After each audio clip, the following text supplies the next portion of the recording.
Chaque jour, Charles et Carole vous présentent la leçon de l'école du sabbat.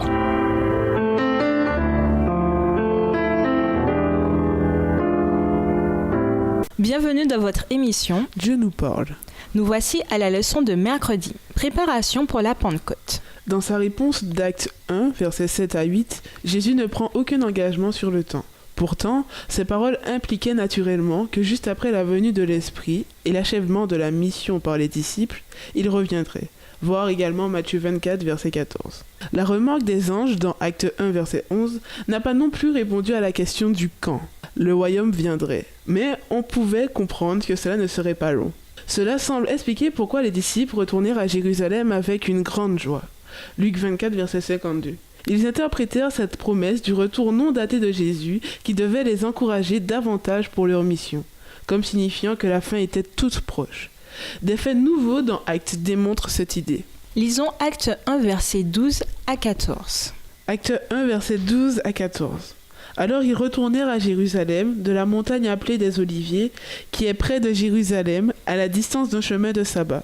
Quand ils furent arrivés, ils montèrent dans la chambre haute où ils se tenaient d'ordinaire. C'étaient Pierre, Jean, Jacques, André, Philippe, Thomas, Barthélemy, Matthieu, Jacques, fils d'Alphée, Simon le Zélote et Jude, fils de Jacques. Tous d'un commun accord persévéraient dans la prière avec les femmes et Marie, mère de Jésus, et avec les frères de Jésus. Qui d'autre se trouvait dans la chambre haute et comment se préparait-il à la venue de l'Esprit? De retour du mont des Oliviers, les disciples se réunirent dans la chambre haute des invités, en latin Cenaculum, d'une maison particulière de 2 étages à Jérusalem. Certaines femmes, dans Luc 8, verset 1 à 3, et 23, verset 49, et 24, verset 1 à 12, ainsi que la mère et les frères de Jésus, étaient présentes avec les disciples. Les frères de Jésus, comme indique Marc 6, verset 3, étaient soit les plus jeunes fils de Joseph et Marie, ou plus vraisemblablement des fils du premier mariage de Joseph.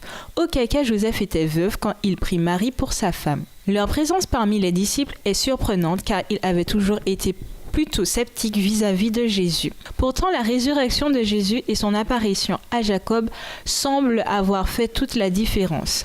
Plus tard, Jacques allait même apparemment remplacer Pierre à la tête de la communauté chrétienne, comme l'indique Acte 12, verset 17, Acte 15, verset 13, Acte 21, verset 18 et Galates 2, versets 9 et 12. Constamment en prière dans Acte 1, verset 14 et constamment dans le temple à louer Dieu, voir Luc 24, verset 53, ils étaient tous sans aucun doute engagés dans un temps de confession, de repentance et de rejet du péché. Même si dans leur esprit, la venue de l'Esprit allait provoquer immédiatement le retour de Jésus, leur état d'esprit spirituel était en totale harmonie avec ce qui devait arriver, car le Saint-Esprit vient en réponse à la prière.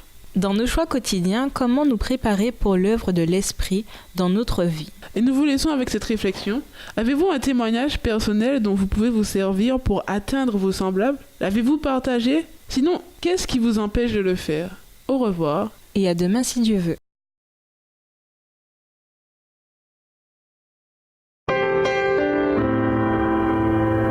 Dieu nous parle.